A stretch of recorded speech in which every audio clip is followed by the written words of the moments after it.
Le sort des enfants soldats dans les camps de Tindouf au centre d'un débat à Genève. Le recrutement militaire d'enfants dans les camps de Tindouf, dans la pratique, constitue une grave violation des droits de l'homme, a été au centre d'un débat organisé en marge des travaux de la 56e session du Conseil des droits de l'homme à Genève, un side event organisé par le groupe International Civil Diplomacy Group et modéré par Pedro Ignacio Altamirano, politologue espagnol et président de la fondation Altamirano. Il a su réunir divers experts qui ont mis en lumière les préoccupations concernant les droits de l'homme dans les camps de réfugiés, notamment le sort des enfants soldats dans des régions comme les camps de Tindouf. Judith Segara, actrice associative espagnole, a ouvert les discussions en abordant les impacts éthiques et psychologiques sur les enfants de la guerre. Elle a souligné les implications profondes de la violence sur le développement moral de ces enfants, notant que les dilemmes moraux auxquels ils sont confrontés peuvent altérer leur développement moral, créant une dissonance entre leurs valeurs intrinsèques et les réalités brutales vécues.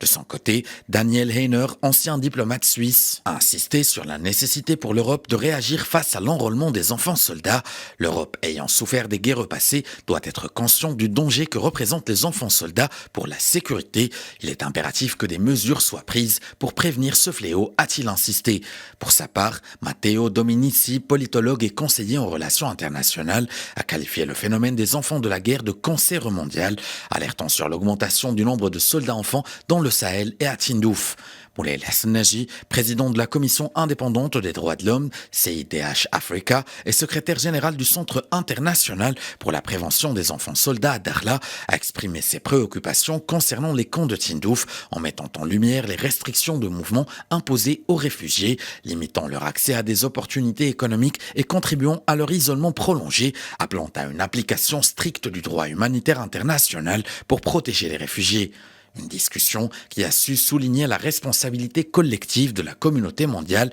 de protéger les plus vulnérables et de garantir que plus aucun enfant ne soit forcé de porter le fardeau des conflits armés. Point d'orgue de ce side event, les experts ont unanimement appelé à une action immédiate pour mettre fin à ces pratiques dévastatrices et pour promouvoir la paix et la sécurité pour les générations futures.